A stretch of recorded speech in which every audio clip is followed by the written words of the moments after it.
So வணக்கம். நான் video கடைசியாக போட்டு ஒரு பெரிய வீடியோலாம் போட்டு ஒரு 2 வருஷம் கரெக்டாக 2 வருஷம் ஆகிடுச்சு. என்ன ஆயிடுச்சுன்னு சொல்லிட்டு இந்த வீடியோவில் எல்லாமே தெளிவாக சொல்கிறேன்.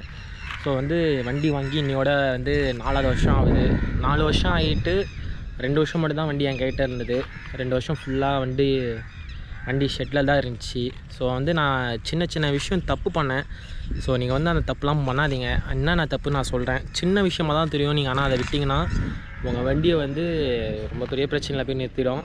நானும் வண்டி இருந்தும் வண்டி ஓட்டாமல் ரொம்ப கஷ்டப்பட்டேன். ஒரு 2 வருஷமாக வண்டி இல்லாமல் ரொம்ப கஷ்டப்பட்டேன். ஸோ நீங்களும் அந்த கஷ்டப்படாதீங்க. நான் என்னென்ன இஷ்யூலாம் ஃபேஸ் பண்ணேன்னு சொல்லிட்டு வண்டி ஓட்டிகிட்டே நான் சொல்கிறேன். நீங்களும் அந்த தப்பு எப்போவுமே பண்ணிடாதீங்க. ஃபஸ்ட்டு என்ன ஆயிடுச்சு பார்த்தீங்கன்னா, இன்ஜினில் ஒரு மாதிரி நாய்ஸ் வந்தது. இப்போ சவுண்டு பாருங்கள். இப்போ எவ்வளோ ஒரு மாதிரி ஸ்மூத்தாக இருக்குது. ஆனால் இன்ஜின் என்ன சவுண்டு வர ஆரம்பிச்சிச்சுன்னா ஒரு மாதிரி கடன்னு ஒரு மாதிரி சவுண்டு வர ஆரம்பிச்சிச்சு. எப்படின்னா நம்ம இன்ஜினில் வச்சு ஒரு கல்லில் ஏதாவது வச்சு டெக்னு அடிச்சு அப்படி ஒரு சவுண்டு வரும். அந்தமாரி ஒரு சவுண்டு வந்துச்சு. நான் ஸ்டார்டிங்கில் ரொம்ப மைன்யூட்டாக தான் வந்தது. நான் நோட் பண்ணியுமே நம்ம சரி பார்த்துக்கலாம்னு சொல்லிட்டு கேர்லெஸ்ஸாக நான் விட்டேன். அது விட்டது என்ன ஆயிடுச்சு பார்த்தீங்கன்னா, ஒரு 5 மாதம் 3 மாதம் அப்படியே போக அந்த சவுண்டு ரொம்ப கொஞ்சம் அதிகமாக ஆரம்பிச்சிது.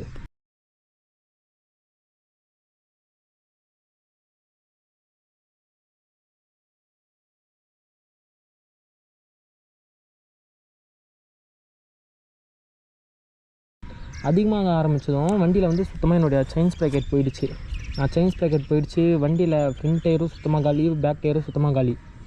அப்படி இருந்து நான் என்ன பண்ணேன், வண்டியை ஃபுல்லாக பிரித்து ஸ்டெண்ட் பண்ண எடுத்துன்னு போயிட்டேன். ஸ்டெண்ட் பண்ண அந்த பழைய வீடியோஸ்லாம் நான் காட்டுறேன், உங்களுக்கு பேக்ரவுண்டில் போடுறேன்.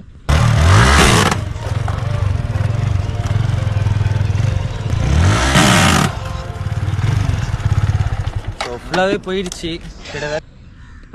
செயின் ஸ்ப்ராக்கெட்டை போயுமே நான் ட்ரக் சவுண்டு வர பண்ணியிருந்தேன். இன்ஜின் சவுண்டு அப்போ ரொம்ப ஓவராக ஆரம்பிச்சிச்சு. திரும்பியும் பாடி பார்ட்ஸ்லாம் போட்டு வச்சுருந்தேன். ஃப்ரெண்டு கேட்டான், அவன் எடுத்துகிட்டு போனான். ஃபுல்லாக ஆக்சிடெண்ட் ஆகிடுச்சு.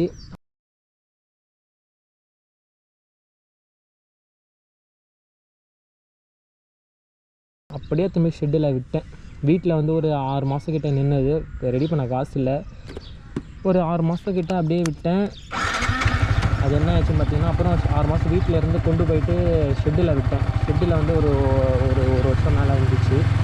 ஸோ இப்போ தான் வண்டியை ரெடி பண்ணியிருக்கேன். ஸோ தயவு செஞ்சு நீங்கள் யாருமே இந்த மாதிரி இது சின்னதாக தான் இருக்குது, இந்த பிரச்சனை சின்னதாக தான் இருக்குது, நம்ம அப்புறமா பார்த்துக்கலாம்னு விட்டிங்கன்னா அது ரொம்ப பெரிய பிரச்சனையாக கொண்டு போய் உங்களை நிறுத்திடும்.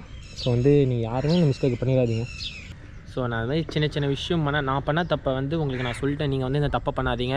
முக்கியமாக இது Yamaha R15 வச்சுருக்கோங்க, MT-15 வச்சுருக்கவங்களாம் நிறைய பேர் ஃபேஸ் பண்ணியிருப்பீங்க.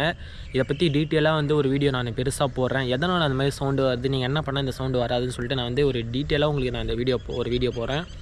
ஸோ பாருங்கள். இதுக்கப்புறம் நம்ம சேனலில் போக பெரிய வீடியோ சொல்ல ரொம்ப மறக்காமல் நம்ம சேனலை கொஞ்சம் சப்ஸ்கிரைப் பண்ணி வச்சுக்கோங்க. பாய்.